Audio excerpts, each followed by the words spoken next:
नमस्कार, मैं सुमित स्वर्णकार आप सभी का स्वागत करता हूं हमारे आज के स्पेशल एपिसोड में बातचीत में। आज हमारे पास एक ऐसी शख्सियत हैं जिनके जितनी भी अगर हम तारीफ करें तो शायद शब्द कम पड़ जाएं। जी हां, आज हमारे बीच हैं श्री सुधीर पुजारी जी। सर एक एक्स गवर्नमेंट एम्प्लॉय हैं जो रेवेन्यू एंड डिजास्टर मैनेजमेंट में अपने जिंदगी के 37 ईयर्स, जी हाँ 37 वर्ष ये उसमें दे चुके हैं और उसी के साथ साथ इन्होंने सोशल सर्विस में भी बहुत अच्छा काम किया है। सर का बता दे सर के बारे में, सर के पिताजी जो हैं श्री भीमसेन जी, वो भी एक गवर्नमेंट एम्प्लॉय थे। इनकी माताजी हाउसवाइफ थी और सर का जन्म संबलपुर में ही हुआ है। सर के एक बड़े भाई हैं श्री सुरेश पुजारी जी जो बीजेपी पार्टी में काम कर रहे हैं और अभी फिलहाल बरगढ़ में सिटिंग एमपी के पोजीशन पे देश की सेवा कर रहे हैं। तो चलिए स्टार्ट करते हैं हमारा आज का सेशन बातचीत में श्री सुधीर पुजारी जी सर के साथ। सर आपका बहुत बहुत स्वागत है हमारे शो में। Thank you so much sir, आपने अपना कीमती समय निकाला आज के यूथ को कुछ बहुत अच्छा कुछ बताने के लिए। जैसे कि सर हमको पता है कि आप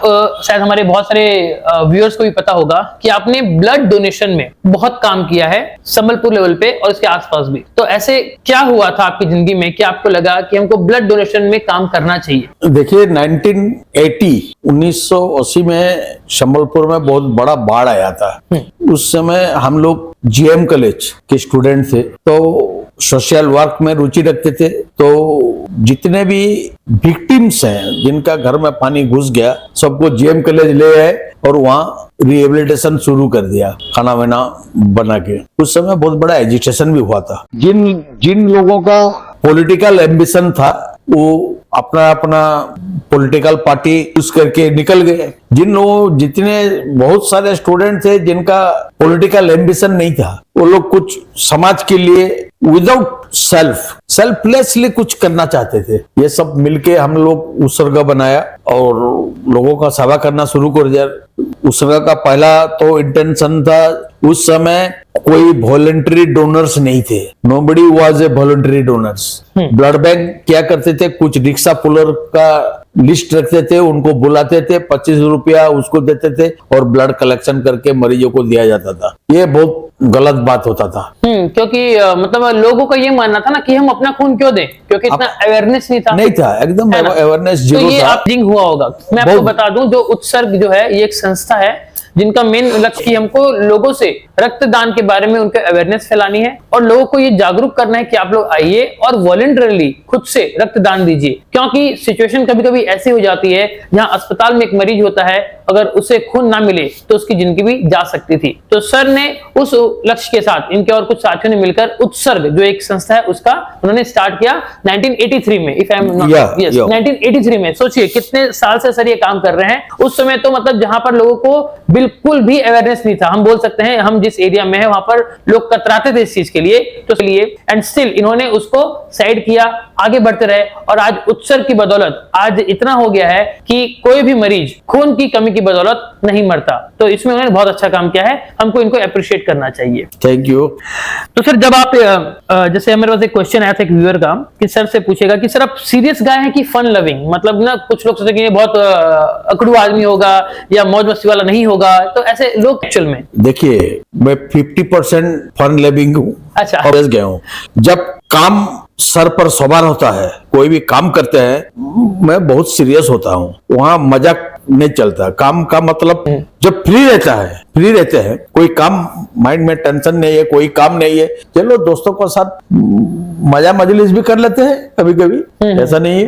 मगर मान लीजिए हम लोग बहुत सारे क्लीनिंग प्रोग्राम किए थे। आपको मालूम होगा रिंग रोड का क्लीनिंग हुआ था। ये 12th वार्ड नंबर 12 पूर्णा वार्ड नंबर 12 का एक बार मास क्लीनिंग प्रोग्राम लिए थे। जी। बुर्ला मेडिकल में एक मास प्रोग्राम गवर्नमेंट डिपार्टमेंट में है तो वो गवर्नमेंट की जो मेन सर्विस, जैसे मान लीजिए एक टीचर है वो अपना टीचर का काम अगर खत्म कर भी ले उसके बाद भी क्योंकि वो गवर्नमेंट एम्प्लॉय है सरकार उनके ऊपर बहुत सारा ड्यूटी और लगा देती है। एग्जांपल के तौर पे बता दूं, अभी जैसे इलेक्शंस आने वाले हैं तो जितने गवर्नमेंट टीचर्स हैं उनका मेन काम पढ़ाई के अलावा अब क्या है, इलेक्शन भी कंडक्ट करवाइए और वो स्कूल में ड्यूटी दे रहे हैं, ईवीएम मशीन की रक्षा कर रहे हैं, प्रॉपर तरीके से वोट हो वो देख रहे हैं, घर घर जा रहे हैं, तो उनके ऊपर बहुत वर्कलोड होता है। ऐसा नहीं कि सरकारी अगर आपको नौकरी मिल गई तो आप मतलब काम नहीं करोगे, काम उनको भी करना पड़ता है। कभी कभी प्रेशर बहुत ज्यादा होता है। तो सर इतने प्रेशर में भी अब आप बताइए कि आप सोशल सर्विस के लिए कैसे समय निकालते थे, कैसे मैनेज करते थे? This is an act of God. ये भगवान की इच्छा थी कि मैं ये काम करूं। मैं आपको बताता हूं, सुबह 10 बजे से शाम 5 बजे तक ऑफिस आवर होता है। कभी कभी ऐसा भी होता था कि मैं सुबह ऑफिस नहीं जाता था, शाम को 5 बजे ऑफिस जाता था। तो मेरे साथ जितने भी ऑफिसर्स का साथ मैंने काम किया, जितना भी मेरे सीनियर्स थे, ये सब जानते थे कि माई मोटिव इज करेक्ट, ये एक नबल मोटिव है। तो वो लोग कभी रोक टाक नहीं की मेरे को, वो मेरे टेबल पे काम रख देते थे। जो भी मेरा काम है, फाइल का काम हो या कोई अदर काम हो, तो मेरे टेबल पे रख देते थे। मैं शाम को 5 बजे 6 बजे जाता था ऑफिस, काम खत्म करने का बाद, सोशल वर्क के बाद, और रात का कर देता था। जीवन का पहला मैं ऐसा एक एम्प्लॉय हूं, मैं आज का काम आज ही खत्म करके ऑफिस से जाता हूँ। कभी आज का काम कल करूंगा ऐसा मैंने नहीं सोचा। तो मेरे पास काम का पेंडिंग काम कुछ नहीं था। जो भी काम मैं करता था तो करंट काम ही मेरे पास आता था, अब मैं कर देता था, कोई परेशानी नहीं था। और ये सपोर्ट ऑफिसर्स का, कलीग्स का, ऑफिस मेरे जो साथ में मेरे काम करते थे, सबका बहुत सपोर्ट था। तो सर इस बात पे तो मतलब मैं एग्री करता हूँ कि भगवान जो चाहता है वही आपसे करवाता है, क्योंकि अगर नहीं होती मंजूरी तो सर एक ऑफिस आवर का काम छोड़कर बाहर का काम कर रहे हैं, और उनके ऑफिस वाले उनको सपोर्ट भी कर रहे हैं, जो अपने आप में बहुत बड़ी बात होती है। वरना आज हम देखते हैं क्या होता है कि अगर कोई एक दूसरा स्टाफ अगर 5 मिनट लेट भी आ जाए तो पहले उसकी कंप्लेंट की जाती है आपके डायरेक्टर को कि सर देखो ये लेट से आ रहा है। तो इसमें यस, आपके जो ऑफिशियल जो आपके कलीग्स थे, इनडायरेक्टली वो भी कहीं ना कहीं सोशल वर्क कर रहे थे। ऐसा एक बार ऐसा हुआ कि मेरा सीनियर ने मेरे को पूछा, आप 5 साढ़े 5 बजे ऑफिस आते हो, कोई नहीं रहता, अकेला बैठ के इतना बड़ा ऑफिस में काम करते हो, आपको बोर नहीं लगता? और अपने घर से एक टेप रिकॉर्डर, कुछ कैसेट्स फिल्मी गानों का लाके ऑफिस में रख दिया। मेरे को बोले, पुजारी जी आप जब शाम को काम करेंगे ये गाना सुन सुन के काम करना, आपको बोर नहीं लगेगा। This is the attitude, positive. आप अगर पॉजिटिव है तो आपके साथ पॉजिटिव एटीट्यूड वाले मिलना शुरू कर देंगे। वो तो है, मतलब पॉजिटिव को अट्रैक्ट करती है। एकदम। तो यहाँ पर आप लोगों के लिए हम ये बोल सकते हैं कि अगर जो लोग ये सोचते हैं कि नहीं अभी तो हमारा ऑफिस टाइम है, हम किस तरीके से सोशल वर्क करेंगे।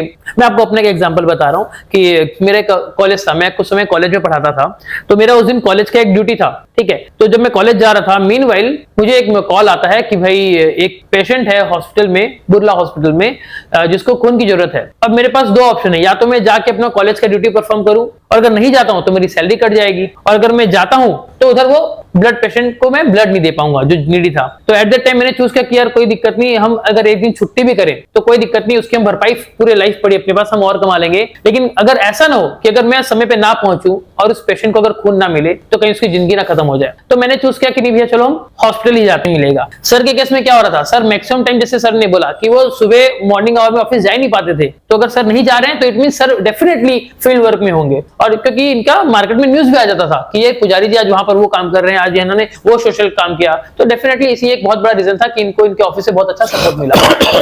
सर यहाँ पर ऑफिस से तो सपोर्ट मिल गया, लेकिन सबसे बड़ा प्रॉब्लम फैमिली सपोर्ट। अब इसमें क्या होता है ना कि अगर आप दिन भर आप सोसाइटी को सर्विस दे रहे हो, शाम को आप अपना ऑफिस में काम दे रहे हो, रात को थक के आप घर में आके सो जाओगे, तो आप फैमिली को टाइम नहीं दे पाओगे। तो उस केस में फैमिली का सपोर्ट किस तरीके से आपको मिला, कैसे आपने इस चीज को मैनेज किया, ये अपने आप में बहुत बड़ा चैलेंज था। मैं आपको बताता हूँ, पहले अगर कोई दोस्त, मगर सोशल वर्क में इतना बिजी होने के बाद भी जब टाइम मिले तो सिनेमा मूवी देखने के अलावा माताजी और पिताजी का पास बैठ के 15 मिनट 20 मिनट आधा घंटा उनसे बात करना बहुत जरूरी है। को ऐसे उन लोगों को ऐसा फील नहीं होना चाहिए कि ये लोग हमको कोई पूछता नहीं है आज बोल के। हम लोग रात का खाना परिवार में एक साथ खाते हैं, दिन में कोई किसको नहीं पूछता, सब अपने अपने फील्ड में बिजी रहते हैं। जब रात में जब डिनर करते हैं तो सब एक साथ बैठ के खाते हैं, तो उसमें होल डे का डिस्कशन हो जाता था। मैंने बताता था आज एक ऐसा मरीज है, आज वो हॉस्पिटल गया था, आज वो नर्सिंग होम गया था, ऐसा हुआ वैसा हुआ, सब अपना अपना फीलिंग शेयर करते थे, तो मजबूत गठबंधन होता था परिवार में। बढ़िया बढ़िया, बहुत सुंदर। एक और सर हमारे पास क्वेश्चन आया था आपसे पूछने के लिए कि जैसे आपके बड़े भैया वो पॉलिटिक्स में है, बीजेपी में है, तो कितने बार कभी ऐसा नहीं हुआ कि जस्ट बिकॉज क्योंकि वो पॉलिटिक्स में है तो कोई ऑपोजिशन पार्टी वाले आपको काम करने से रोके हों? नहीं, ये तो वो बीजेपी वाला है, हम कांग्रेस वाले इसको काम करने नहीं देंगे, हम इसको आगे नहीं बढ़ने देंगे, या कुछ ऐसा आपको कुछ दिक्कतों का सामना करना पड़ा है क्या? ऐसा कभी नहीं हुआ। भैया जी जो पॉलिटिक्स करते हैं ना वो अपने हिसाब से करते हैं। हमारे घर में पॉलिटिकल एनवायरनमेंट एकदम नहीं है। आप आएंगे तो आपको लगेगा कि कोई नॉन पॉलिटिकल घर में आप बैठे हैं और आपको ऐसा नहीं लगेगा ये ठाणी माणी फुटानी ऐसा घर में नहीं चलता। दूसरी बात ये है हम जब सोशल वर्क करते हैं अपना कम्युनिटी के लिए काम करते हैं समाज के लिए काम करते हैं जिले के लिए काम करते हैं तो मेरा तो ये फीलिंग्स है कि ये कांग्रेस वाले हो बीजेडी वाले हो और कोई पॉलिटिकल पार्टी वाले हो मेरे सब दोस्त है कोई कभी कोई परेशानी नहीं हुई उनसे। सर आप ये बताइए कि आपके इतने साल के सोशल वर्क के करियर में कुछ ऐसा इवेंट हुआ होगा जो बहुत ज्यादा चैलेंजिंग हो और बहुत ज्यादा मेमोरेबल भी हो जो आपको बहुत कुछ सिखाया हो मतलब कुछ दिक्कतें आई होंगी लेकिन स्टिल आपने उसको करके ही माना ऐसा कुछ हुआ कुछ मेमोरेबल?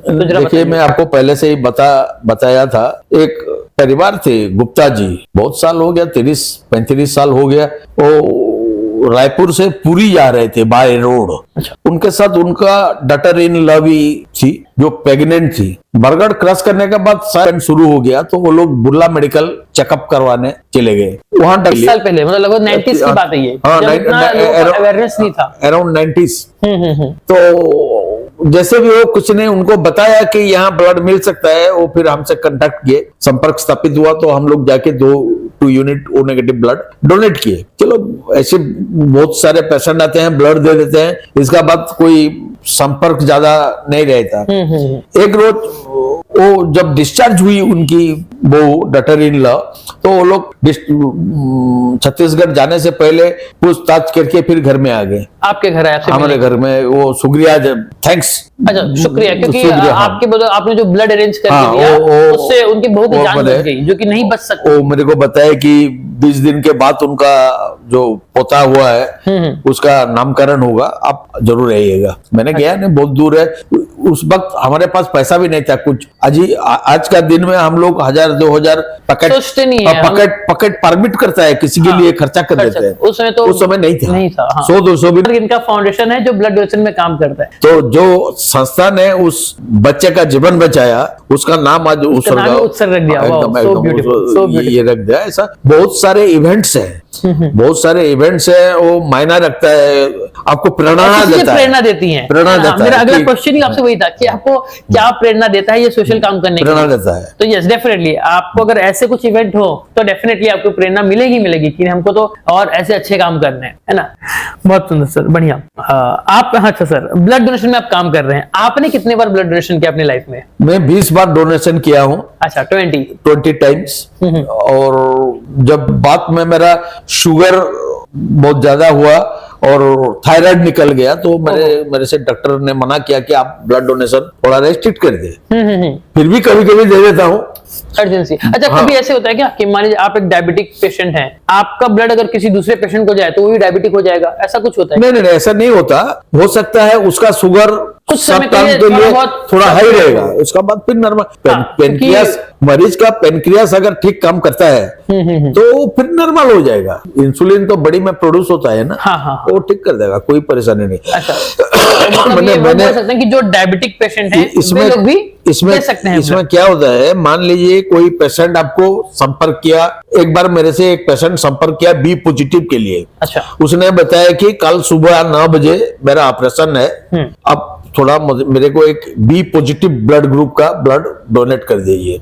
मैंने उसको कमिट कर दिया कि चलो भैया कल सुबह 8 बजे तक आपका पास हम लोग पहुंच जाएंगे। Commitment is commitment. तो मैंने 1 2 3 4 5 6 7 8 जितना भी बी पॉजिटिव डोनर थे हमारे सबके साथ संपर्क करना शुरू कर दिया। कोई नहीं मिला तो मैं बहुत सीरियस हो गया मैंने दिमाग काम करना बंद कर दिया। तब अपना एक सीनियर मेंबर थे साणी बाबू बोल के वो मेरे को मार्क कर रहे थे कि पुजरिया वो बहुत सीरियस है थोड़ा टेंशन में है बोल के। तो मेरे पास आए बोले क्या टेंशन है मेरे को बताओ। मैं बोला ऐसा बात है बी पॉजिटिव नहीं मिल रहा है कोई डोनर मैं उसको कमिट किया था वो इंतजार कर रहा होगा नहीं तो उसका ऑपरेशन एक बार ऑपरेशन अगर पोस्टपोन हो गया तो अगले हफ्ते जाके होगा तो 1 हफ्ता उसको फिर बुर्ला में रहना पड़ेगा। तो बोले इसमें परेशान मत हो मेरा वाइफ को मैं बुला देती हूँ उसको लेके जाओ उसका भी पॉजिटिव है। अरे वाह 5 मिनट में भाभी जी आ गए मैं उनको स्कूटर में बैठा के लिख गया और बी पॉजिटिव डोनेट करके आया। अच्छा, तो this is an act of God. मैंने डोनर ठीक नहीं किया, भगवान ने ठीक किया। भगवान ने ठीक किया। मरीज का जरूरत था, भगवान ने वो हेल्प किया, तब जाके काम होता आप है। तो एक बस मेडिटेटर थे। एकदम I am the middle man. जी जी जी। हमको मालूम होना चाहिए कि ब्लड डोनेशन करने से हमारा कुछ नुकसान नहीं है, फायदा है, तो हम लोग करेंगे। तो इस चीज के लिए तो हमको मतलब सबसे पहले बेसिक हमको स्कूल में पहले बच्चों को बताना पड़ेगा। वो क्लास कोर्स में रहना चाहिए। हाँ, ये अपना बुक का करिकुलम में हाँ। रहेगा, तभी बच्चे के माइंड में वो पहले से आएगा जो कि बच्चे good। विज्ञान मतलब साइंस बुक पढ़ते हैं, उसमें जैसा वेलोसिटी, लॉ ऑफ न्यूटन पढ़ा जाता है। जी, जी। उसमें एक ब्लड specific चक्कर होना चाहिए। Blood group typing and blood donation, blood transfusion के बारे में पढ़ाना चाहिए, तब जाके उनका तभी जाके उनमें कंसेप्ट awareness एकदम बचपन से सब कंसेप्ट क्लियर होना चाहिए। आपने सर कभी अखिल भारतीय विद्यार्थी परिषद ABVP आपने उसको कभी ज्वाइन नहीं, किया? मैंने कभी सोचा ऐसा? नहीं, कोई पॉलिटिकल स्टूडेंट्स एसोसिएशन या पॉलिटिकल पार्टी में ज्वाइन नहीं किया, मगर भैया पॉलिटिक्स में है तो एक महीना उनके जब इलेक्शन आता है तो घर छोड़ के एक महीना उनके साथ काम करता हूँ। अच्छा, अभी जैसे आने वाले हैं तो अभी मतलब एकदम ड्यूटी बढ़ जाएगा। घर का भाई अगर मैदान जंग में है, आप रोजे उड़ के घर में सो नहीं सकते, नहीं। टेंशन रहेगा। तो हम भी मैदान जंग में उतर जाते हैं उसी बात, उसके बाद वो अपना रास्ता, हम अपना रास्ता। वो अपने तरीके से सर्विस दे रहे हैं, आप अपने तरीके से एकदम कोई पॉलिटिकल पार्टी ज्वाइन नहीं किया मैंने। जी जी जी।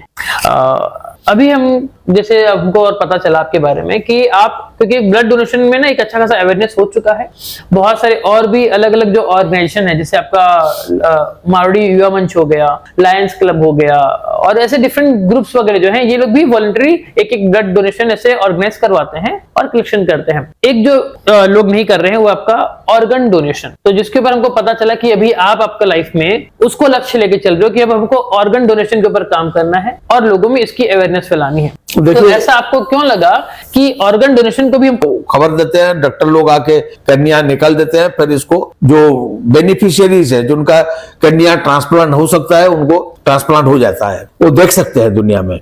मगर किडनी ट्रांसप्लांट संबलपुर में सुविधा नहीं है, उड़ीसा में नहीं है, हार्ट ट्रांसप्लांट नहीं है, लिवर ट्रांसप्लांट नहीं है, स्किन ट्रांसप्लांट नहीं है, बोन ट्रांसप्लांट नहीं है। ये सब एक इंसान की कीमत लाखों में है, ये सब लोगों का काम में भलाई में आ जाएगा। अभी हम लोग शुरू किए हैं whole body donation and organ donation. Whole body donation में क्या होता है, डॉक्टर जो लोग मेडिकल पढ़ रहे हैं स्टूडेंट्स, उनको बड़ी नहीं मिल रहा था, वो लोग ये रोबोटिक बड़ी में रिसर्च पढ़ाई कर रहे थे, एनाटॉमी पढ़ाई कर रहे थे। अभी हम लोग कम से कम 200 लोग अपना प्लीड कर चुके हैं कि मरने के बाद हमारा बड़ी बुर्ला मेडिकल को दे दिया जाए। अच्छा, इसमें से 20 लोगों का मौत हो चुकी है, डेथ हो चुकी है, और हम लोग 20 बड़ी डेड बॉडी को बुर्ला मेडिकल एनाटॉमी डिपार्टमेंट में हैंडओवर कर चुके हैं। तो ये भी एक बहुत बड़ी समस्या है, और धीरे धीरे अवेयरनेस अभी हम लोग अभी शुरू किए हैं। नेक्स्ट जनरेशन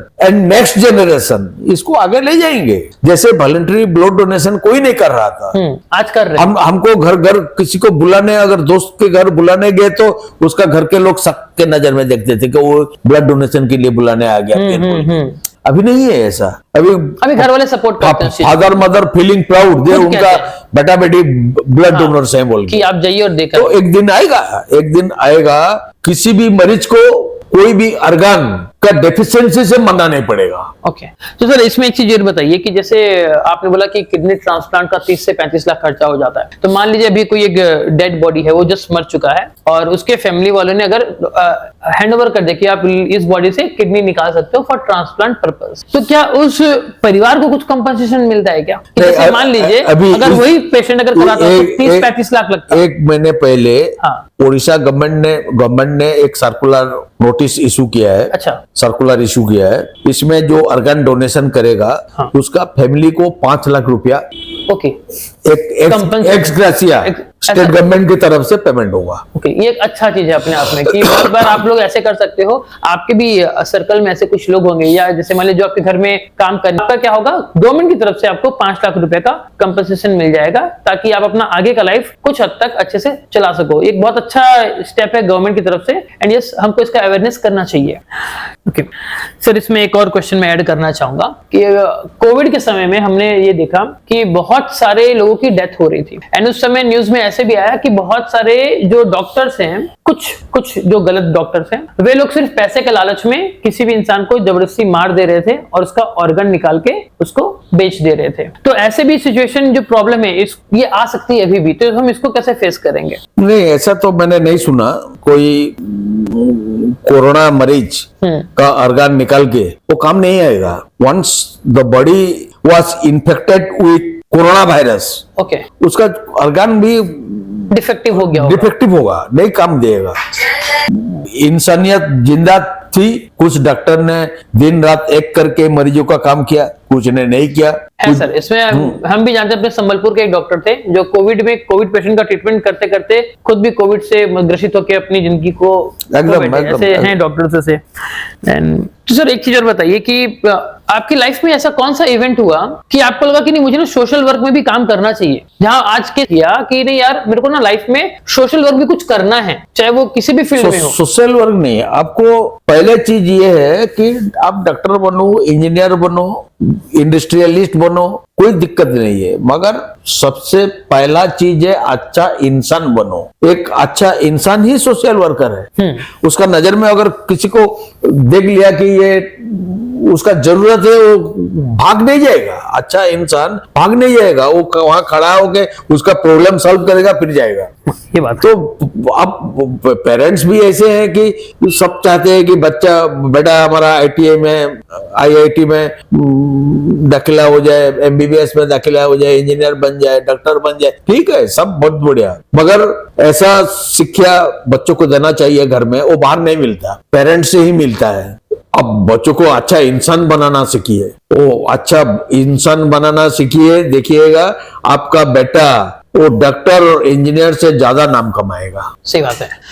अब सर आपकी लाइफ का कोई एक ऐसा चैलेंजिंग केस जरा हमारे साथ शेयर करना चाहेंगे जो बहुत ज्यादा चैलेंजिंग था, एंड आपने उसको कैसे टैकल किया? बहुत सारे चैलेंज, जो सबसे टफ था, ऐसा सबसे ज्यादा हम लोग चैलेंजिंग। देखिए, एक बार बुर्ला मेडिकल कॉलेज हॉस्पिटल का सफाई हम लोग ठीक किए कि करेंगे। We believe in team work, definitely. इसमें उस सर अकेला वो काम नहीं कर सकता था। हमने मीटिंग बुलाया, जिस दिन सफाई हुआ 150 ऑर्गेनाइजेशन, मारवाड़ी युवा मंच से लेके लायंस क्लब, रोटरी क्लब, कोई नहीं है ऐसा नहीं है। संबलपुर में जितने भी एक्टिव ऑर्गेनाइजेशन है, बुर्ला संबलपुर, नॉट ओनली बुर्ला संबलपुर, बरगढ़ से, बलांगीर से, सुंदरगढ़ से भी वॉलंटरी ऑर्गेनाइजेशन आके ज्वाइन कर दी। अच्छा, वाओ, ये बहुत चैलेंजिंग था। हम लोग डिस्ट्रीब्यूट किए, कोई पेडियाट्रिक वार्ड में जाएगा, कोई गायनिक वार्ड में जाएगा, कोई सर्जरी वार्ड में जाएगा, किसको बाथरूम सफा करना है, किसको बरांडा सफा करना है, वो पूरा डिस्टिंग्विश चार्ट बना दिए थे और सब अपना अपना काम किए। एक संडे ग्रुप बोल के है बालीबंधा में, छोटा सा ऑर्गेनाइजेशन है, मगर बड़ा काम करते हैं। वो उनका खासियत ये है कि 10 साल का बच्चा से लेके 80 साल का बूढ़ा तक उनका ऑर्गेनाइजेशन में है। अच्छा, तो वो लोग आगे, तो बच्चों के देख के बहुत सारे लोग मोटिवेट हुए, मजाक करने लगे।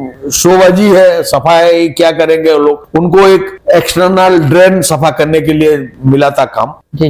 वो लोग इतना सुंदर काम किए, जो लोग उनको देख के हंस रहे थे, वो लोग फिर आके हमको बताए कि हम लोग गलत सोचे थे, ये तो प्रणाम करने के लायक ऑर्गेनाइजेशन है। तो होता है कभी कभी चैलेंजेस होती है कि जब आप एक सोशल काम करते हो ना, चैलेंजेस। ये हेडक्वार्टर हॉस्पिटल में एक बार सफाई किए थे मैंने, सुबह सफाई शुरू होगा 6 बजे से, मैंने रात को खाना खा के बेड पे गया सोने के लिए, तो मेरे को याद आया कि सब अरेंजमेंट हो गया, मगर फिनेल का कुछ अरेंजमेंट नहीं किया। अच्छा। इतना बड़ा हॉस्पिटल में कम से कम 60 लीटर से ज्यादा फिनाइल लगेगा। देखिए, मैं आपको बताया था ना, everything is an act of God.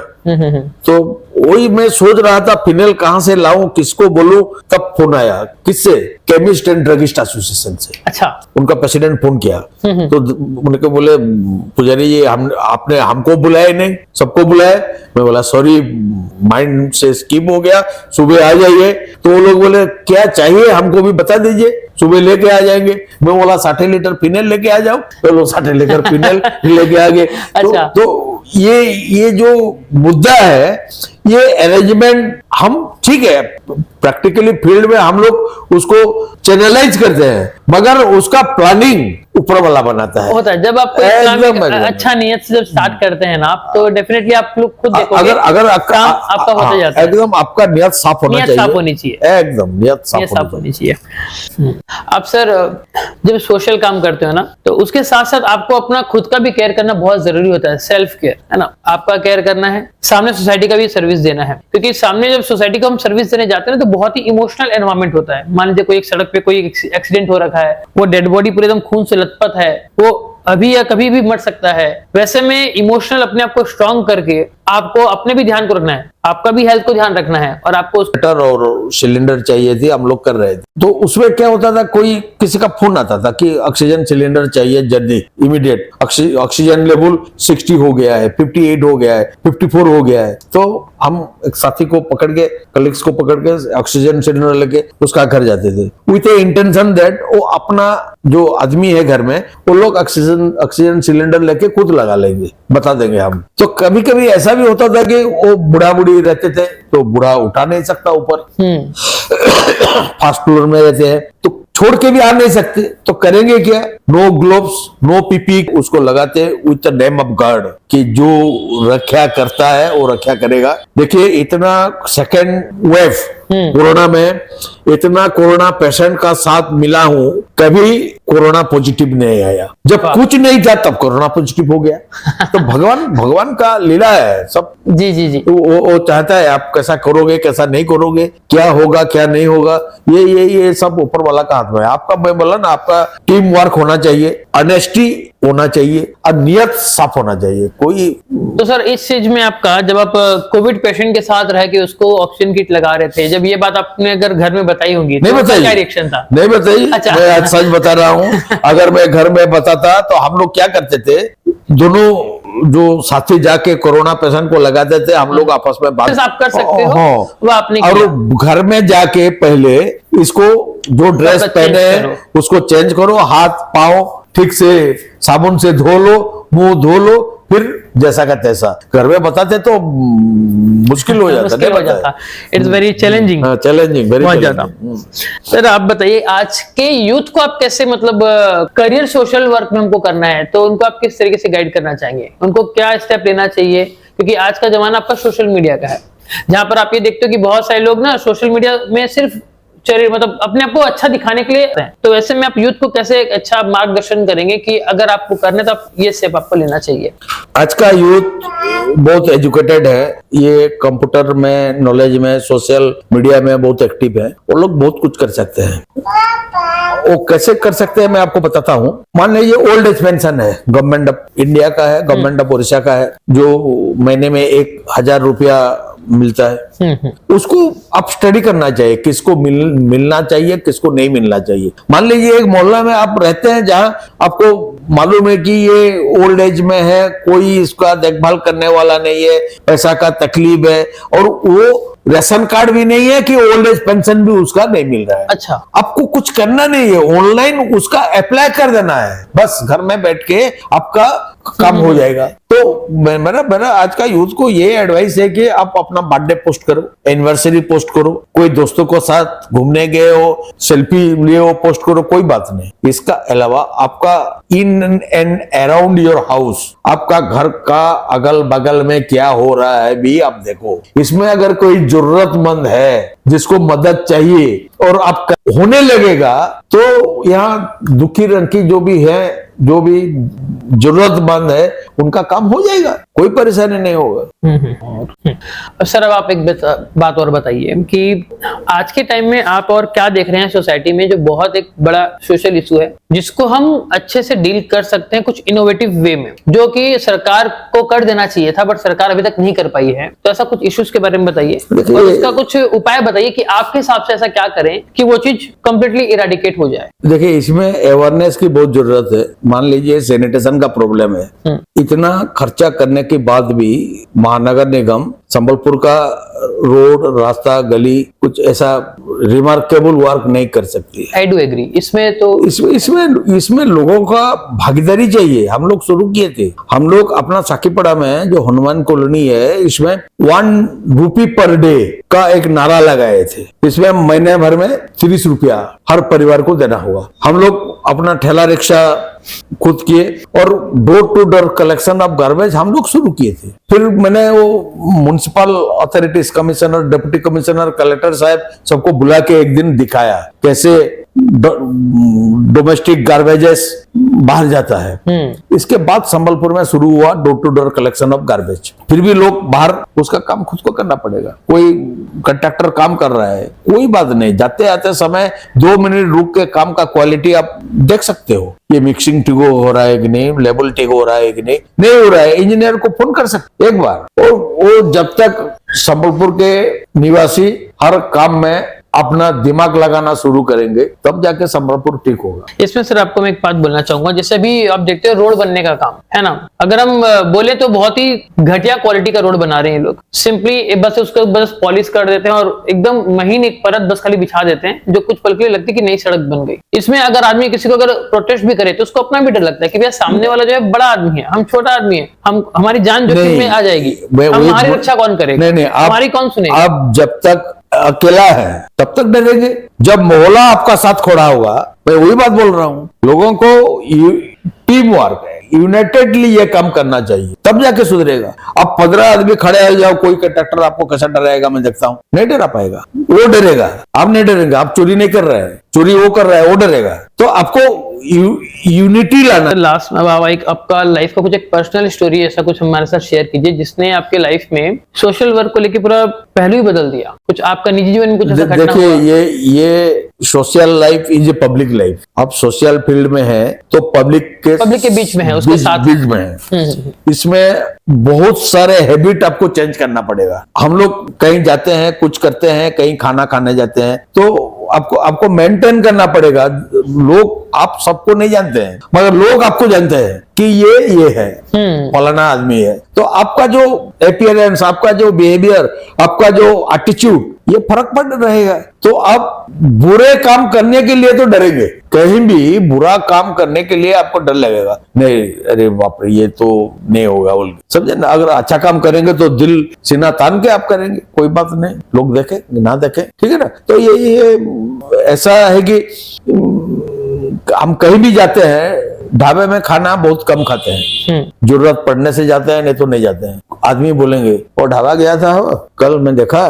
क्यों लोगों ने आपके बारे में बात करेंगे, स्कोप क्यों देंगे आप? तो आपका लाइफस्टाइल चेंज हो जाएगा। अगर आप पब्लिक फील्ड में आ गए तो आपका लाइफस्टाइल बहुत चेंज हो जाएगा और अच्छा बनने का कोशिश करने में तो लाइफस्टाइल और चेंज हो जाएगा। इसमें पिता माता का आशीर्वाद, द ग्रेस ऑफ गॉड, सब अच्छा चल रहा है, कोई बात नहीं। सर एट लास्ट अब आप हमारे जो व्यूअर्स हैं, जो यूथ है, उनको एक क्या मैसेज देना चाहेंगे? मैं आज का यूथ को, देखिए मेरा भी घर में यूथ है, मेरा भतीजा लोग हैं, घर में आते हैं वो कान में ईयरबड्स घुसा देते हैं, मोबाइल पे दिन बाकी टाइम निकाल लेते हैं। मैं सबको बोलना चाहूंगा, घर में माता है, पिता है, भैया है, चाचा है, चाची है, सबके साथ समय दो, कुछ समय दो। मैं नहीं बोलता आप उनके साथ पूरा समय दो, 5 मिनट दो, 10 मिनट दो, 15 मिनट दो, उनका समय दो। आप जहां रहते हैं उस मोहल्ले में कहीं कुछ प्रॉब्लम है, वो प्रॉब्लम को आप कैसे एड्रेस करेंगे ये सोचो। आपका काम करने का तरीके में इसको भी इंक्लूड कर दो। तो इंटरेस्टिंग और अच्छे